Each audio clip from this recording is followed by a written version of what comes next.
നമസ്കാരം സുഹൃത്തുക്കളെ, welcome to my talk show. കഴിഞ്ഞ ഏകദേശം ഒരു 10 വർഷമായിട്ട് അമേരിക്കൻ രാഷ്ട്രീയത്തെ ഗൗരവപരമായി കാണുന്ന എല്ലാവരും മനസ്സിലാക്കാൻ ശ്രമിക്കുന്ന ഒരു കാര്യമുണ്ട്. അത് ഇതല്ല: ട്രംപ് നല്ലവനാണോ മോശക്കാരനാണോ, ട്രംപിനെ നിങ്ങൾക്ക് ഇഷ്ടമാണോ ഇഷ്ടമല്ലയോ എന്നുള്ളതല്ല. അവർ വളരെ ലളിതമായിട്ടുള്ള ചോദ്യമാണ് ചോദിക്കുന്ന അമേരിക്കൻ രാഷ്ട്രീയത്തെ പറ്റി. അതായത്, ഈ മനുഷ്യൻ ഇത്രയും പറയുകയും അതിലുപരി ഇത്രയും ചെയ്തിട്ടും എങ്ങനെയാണ് ഇപ്പോഴും പിടിച്ചു നിൽക്കുന്നത്? സത്യം പറഞ്ഞു കഴിഞ്ഞാൽ എത്ര പേർക്ക് നമുക്ക് എല്ലാവർക്കും അറിയാം, ഈ വർഷം അദ്ദേഹം അമേരിക്കൻ പ്രസിഡന്റ് ആയില്ലായിരുന്നെങ്കിൽ അദ്ദേഹം ജയിലിലായി പോയനെ. എത്ര പേർക്ക് അറിയാം? അദ്ദേഹത്തെ ന്യൂയോർക്ക് ശിക്ഷിച്ചതാണ് ഒരു ഒരു കേസിൽ.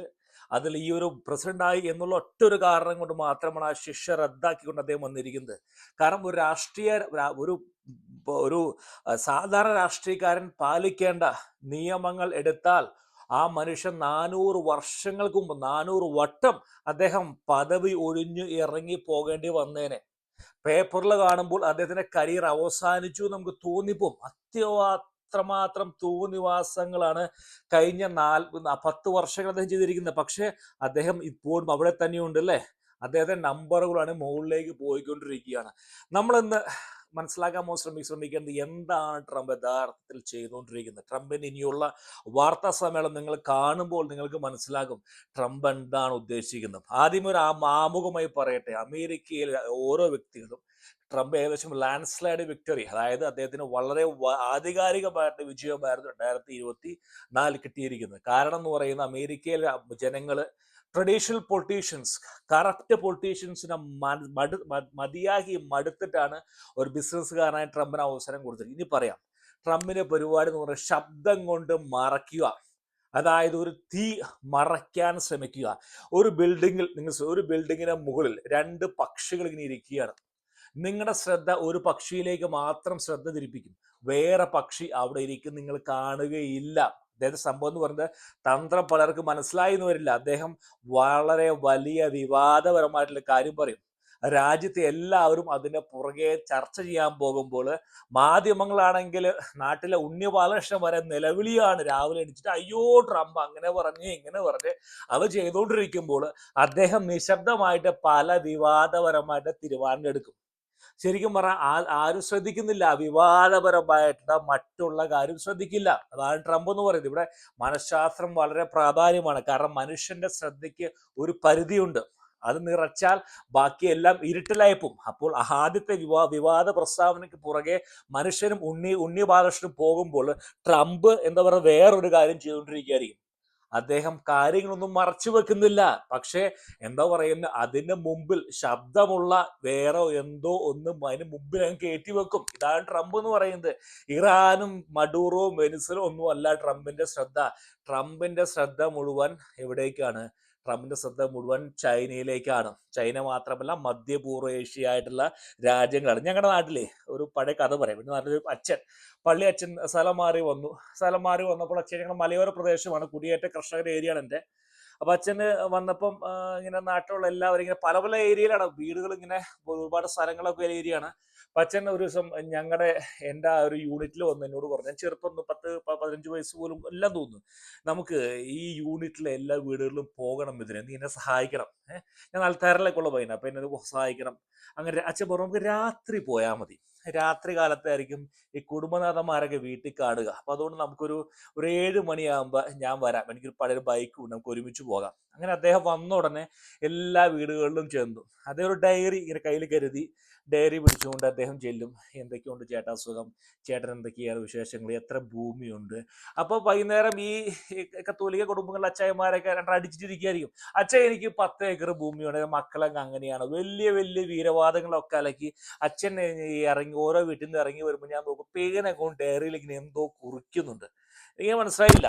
അത് കഴിഞ്ഞ് അച്ഛൻ ഒരു വർഷം കഴിഞ്ഞപ്പോൾ എല്ലാ വീടുകളിലും പോയ ശേഷം അച്ഛൻ പറയുകയാണ്, നമുക്കൊരു പുതിയ പള്ളിയും പുതിയ സെമിത്തേരിയൊക്കെ പണിയണം, ഞാൻ എല്ലാവർക്കും സഹായം പ്രതീക്ഷിക്കുന്നു. ആരും മിണ്ടുന്നില്ല, എല്ലാവരും ഇറങ്ങി പോകുന്നു. അത് കഴിഞ്ഞിട്ട് ഓരോരുത്തരുടെ പേര് അച്ഛൻ വിളിച്ചു പറഞ്ഞു, ഇന്ന ചേട്ടൻ 2000 രൂപ. അപ്പൊ ചേട്ടൻ 2000? ചേട്ടനിലേ പറഞ്ഞത്, ചേട്ടന് 10 ഏക്കർ ഭൂമിയുണ്ട്, മക്കൾ ഇവിടെയാണ്, എനിക്കൊന്നും പേടിക്കണ്ട. അപ്പൊ പിന്നെ എന്തിനാ പേടിക്കുന്നേ? ട്രംപ് വന്ന ആദ്യ ആഴ്ചകൾ തന്നെ ട്രംപിന്റെ ആദ്യ സന്ദർശനം മിഡിൽ ഈസ്റ്റ് ദേശങ്ങളിലേക്കായിരുന്നു. സത്യം പറഞ്ഞാല് ട്രംപിന് അറിയുപോലും ഇല്ലായിരുന്നു ഖത്തറിൽ അൽ ഉബൈദിൽ അമേരിക്ക ഒരു ബേസ് ഉണ്ടെന്ന്. ട്രംപ് പറയുന്ന നമ്മുടെ ബേസും വെച്ചുകൊണ്ട് ഇവന്മാര് കാശുണ്ടാക്കുന്നു. ആര്? മധ്യപൂർവേഷ്യയിലെ രാജാക്കന്മാര്. 500 വർഷത്തേക്കുള്ള എണ്ണ ഇരിക്കുന്ന രാജ്യമാണ് ഖത്തർ. സുരക്ഷ ആര് കൊടുക്കുന്നത്? അമേരിക്ക ഒറ്റ സുരക്ഷയുടെ പുറത്ത്. അതോടെ ട്രംപ് എന്ത് പറഞ്ഞു? നമുക്ക് ആ പരിപാടി, ആ മൊത്തത്തിലുള്ള അലൈൻമെന്റ് ഒന്ന് മാറ്റിമറിക്കണം. അതായത് നമ്മൾ ആരാന്ന് യഥാർത്ഥത്തിൽ കാണിക്കണം. സൗജന്യം, അതായത് അമേരിക്കയുടെ സുരക്ഷയും വാങ്ങിച്ചുകൊണ്ട് ഇരുന്ന് കാശ് വാങ്ങുന്ന രാജാക്കന്മാർക്കെതിരെ ട്രംപ് ഒന്ന് ഇളക്കി പണിതു. ആ മധ്യപൂർവേഷ്യ ട്രംപ് ഒന്ന് കലക്കി. ചൈനയാണ് യഥാർത്ഥമായ ലക്ഷ്യം. രണ്ടാമത് ട്രംപിന്റെ മാധ്യമങ്ങൾക്ക് തിന്നാൻ എന്തെങ്കിലും രാവിലെ ഇട്ടുകൊടുക്കുക. കാരണം 24 മണിക്കൂർ നിറയ്ക്കണം. ഉണ്ണി ബാലകൃഷ്ണന് ജോലി കിട്ടണം, അദ്ദേഹത്തിനും ഭാര്യയ്ക്ക് പൈസ കൊടുക്കണം. അപ്പൊ അതുകൊണ്ട് ഉണ്ണിയേട്ടന് രാവിലെ തിന്നാൻ എന്തെങ്കിലും ഇട്ട് കൊടുക്കുക രാവിലെ തന്നെ. അതായത് അദ്ദേഹം വിചിത്രമായ കാര്യമാണ് ചെയ്യുന്നത്. മാധ്യമങ്ങളെ എങ്ങനെ ഉപയോഗിക്കണമെന്ന് ട്രംപിന് വളരെ വ്യക്തമായിട്ട് അറിയാം. 24 മണിക്കൂർ നിറയ്ക്കേണ്ട ചാനൽ, അവർക്കൊരു വിഷയം വേണം, ഒരു വിവാദം വേണം. ട്രംപ് ഒരു വിവാദം ഉണ്ടാക്കിയും കിട്ടുകൊടുക്കും. അവർ അതിന് പുറകെ നടന്ന് എന്തെങ്കിലുമൊക്കെ വിളിച്ചു പറയും സൗജന്യമായിട്ട്. ട്രംപിന് എന്താണ് കിട്ടുന്നത്? ട്രംപിന് പ്രസിദ്ധി. മാധ്യമം ഉണ്ണിയേട്ടൻ വിചാരിക്കുകയാണ് അദ്ദേഹം തകർക്കാൻ ശ്രമിക്കുകയാണ്. പക്ഷെ ട്രംപ് എന്താ വിചാരിക്കുന്നത്? എനിക്ക് നല്ല എന്ന് ഉപയോഗിക്കുന്നു. കാരണം കേരളം എന്ന് പറഞ്ഞാൽ അമേരിക്കയിൽ നിന്ന് കിലോമീറ്റർ അകലെയുള്ള കേരളം പോലുള്ള കൊച്ചു സ്ഥലത്തിരുന്നുകൊണ്ട് ഉണ്ണിയേട്ടൻ പോലും എന്നെ പറ്റി പറയുന്നു. അദ്ദേഹം പറയുന്നത് മാധ്യമങ്ങളെ ശരിക്കും പറഞ്ഞാൽ ട്രംപ് തിന്നുകയാണ് രാവിലെ വൈകുന്നേരം. മൂന്നാമത്തെ പരിപാടി എപ്പോഴും ദൃശ്യമാവുക. രാവിലെ 3 മണിക്ക് പോലും ട്രംപ് എണീച്ചുകൊണ്ട് ട്രംപ് പല ട്വീറ്റ് ചെയ്യും. ഏറ്റവും ലളിതവും വളരെ ശക്തവുമായ തന്ത്രം. അദ്ദേഹം എന്താ പറയുക, ഒരിക്കൽ പോലും മാധ്യമങ്ങളിൽ നിന്ന് ഒരിക്കലും മാത്രം പോവില്ല. അദ്ദേഹത്തിന് മുഴുവൻ കരിയർ എന്ന് പറഞ്ഞാൽ റിയൽ എസ്റ്റേറ്റ്, TV, പിന്നെ റിയൽ എസ്റ്റേറ്റ്, രാഷ്ട്രീയം എല്ലാം ഈ പറഞ്ഞ ഇന്ധനം എവിടെ നിന്നാണ് വരുന്നത്? മാധ്യമങ്ങൾ എപ്പോഴും ഫുൾ സമയം ട്രംപ് ടവർ, ട്രംപിന്റെ പേര് ഫുൾ സമയം എഴുതി കാണിക്കുക. അപ്പൊ ആരും ശ്രദ്ധിക്കാത്തൊരു ദിവസം വന്നാൽ അദ്ദേഹത്തിന് വലിയ പ്രശ്നമാണ്. അതായത് ആരും ട്രംപിനെ പറ്റി ഒരു വാർത്ത പോലും കൊടുക്കാത്ത ദിവസം അദ്ദേഹത്തിന് വലിയ പ്രശ്നമാണ്. അദ്ദേഹം അപ്പൊ ഒരു വിവാദം സൃഷ്ടിക്കും. അപ്പൊ അവിടുന്ന് അതിന് പുറകെ എല്ലാവരും പൊക്കോളും. അതായത് ഒന്നുമില്ലെങ്കിൽ, ഒരു പരിപാടി ഇല്ലെങ്കിൽ പോരാട്ടം തുടങ്ങുക. ശത്രു ഇല്ലെങ്കിലും കണ്ടെത്തും. എവിടെയെങ്കിലൊക്കെ പോയിട്ട് ഏതെങ്കിലും രാജ്യത്തെ നേതാക്കന്മാരെ തെറി പറയുക. അപ്പൊ ആ രാജ്യത്ത് അവനെ പറ്റി ഇങ്ങനെ സംസാരിക്കും. സത്യം പറഞ്ഞാൽ അറ്റൻഷൻ ക്യാപിറ്റൽ, ശ്രദ്ധ എന്നുള്ള മൂലധനം, ഗവേഷകർ ഇതിനെ വിളിക്കുന്ന പേരാണ് അറ്റൻഷൻ ക്യാപിറ്റൽ. ചിലർ പണം മാത്രമല്ല, പദവിയല്ല, ആളുകൾ ഇതിനെ സമ്പത്തായിട്ടാണ് കാണുന്നത്. കാരണം ഈ പറയുന്ന അറ്റൻഷൻ ക്യാപിറ്റൽ എല്ലാ രാജ്യങ്ങളിലെ നേതാക്കന്മാരെ പറ്റി എന്തെങ്കിലുമൊക്കെ പറയുക. അപ്പൊ അവിടുത്തെ രാജ്യത്ത് അവർക്ക് അങ്ങനെ പറഞ്ഞു പോകാം. പക്ഷെ ഒരു കാര്യം വളരെ വ്യക്തമാക്കി പറയാം. ഇൻസൈഡേഴ്സ് പറഞ്ഞൊരു കാര്യം, ട്രംപ് വളരെ ശ്രദ്ധാലുവാണ്, എല്ലാവരും പറയുന്ന കാര്യങ്ങൾ കേൾക്കും. ഇവിടെ ഒരു എക്സാമ്പിൾ എന്ന് പറഞ്ഞാൽ, എൻ്റെ പൊന്നുമക്കളെ, അമേരിക്കൻ സേനയിൽ പ്രവർത്തിക്കുന്നത് ശ്യാം ശങ്കർ എന്നുള്ള CTO, പലണ്ടിയർ CTO, മെറ്റ കമ്പനിയുടെ CTO, അമേരിക്ക ടെക്നിക്കൽ കമ്പനികളുടെ CTO, ചീഫ് ടെക്നിക്കൽ ഓഫീസർമാരാണ് അവിടെ പണിയെടുക്കുന്നത്. അവരവിടെ വെക്കണമെങ്കിൽ ഈ പറയുന്ന വ്യക്തി പൊട്ടനായോടൊന്നും വെക്കത്തില്ല. വളരെയധികം ഇന്റലിജന്റ് ആണ്, ജീനിയസ് ആണ്, സ്മാർട്ടാണ്. അതുകൊണ്ടാണ് വെറും എന്താ പറയുന്നത് CTOs, സിവിലിയൻസ് ആയ CTOസിനെ ലെഫ്റ്റനന്റ് ജനറൽ എന്നുള്ള പദവി കൊടുത്തുകൊണ്ട് അമേരിക്കൻ സേന ഇരുത്തണമെങ്കിൽ നിങ്ങൾ ഈ കാണുന്ന പൊട്ടൻ കളിയല്ല അദ്ദേഹം കളിക്കുന്നത്. Is a very extremely smart guy. കാരണം ഇന്ന് അമേരിക്കയിൽ എന്താ പറയുന്നത്, ഒരു തരത്തിലുള്ള ജനവിരുദ്ധ വികാരം ഇദ്ദേഹത്തിനെതിരെ ഇല്ല. അമേരിക്കയുടെ ട്രഡീഷണൽ മടുത്തു. ഇപ്പം ട്രംപിന് വേറെ തന്ത്രം. ഇപ്പൊ ഇന്ന് ഈ ജർമ്മനിയിൽ നിന്ന് 5000 പട്ടാളക്കാരെ പിൻവലിച്ചു. ട്രംപ് പറഞ്ഞു എന്തിനാണ് പട്ടാളക്കാരെ വെക്കുന്നത് അവിടെ? കാരണം 10,000 25,000 പട്ടാളക്കാർ, അമേരിക്കൻ പട്ടാളക്കാർ ജർമ്മനിയിലുണ്ട്.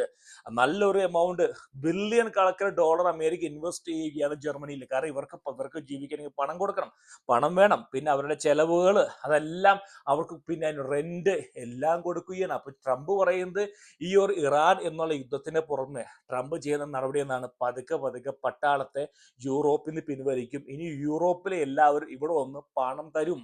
എന്തിന്? സുരക്ഷയ്ക്ക്. ഇതുവരെ ഫ്രീ ആയി കെട്ടിക്കൊണ്ടിരുന്ന സുരക്ഷ ഇനി ട്രംപ് പണം കൊടുത്താണ്. ഇന്നലത്തെ വേറെ ന്യൂസ്, രാജാക്കന്മാര് വരി നിൽക്കുകയാണ് അമേരിക്കൻ എക്യുപ്മെന്റ്സ് വാങ്ങാൻ.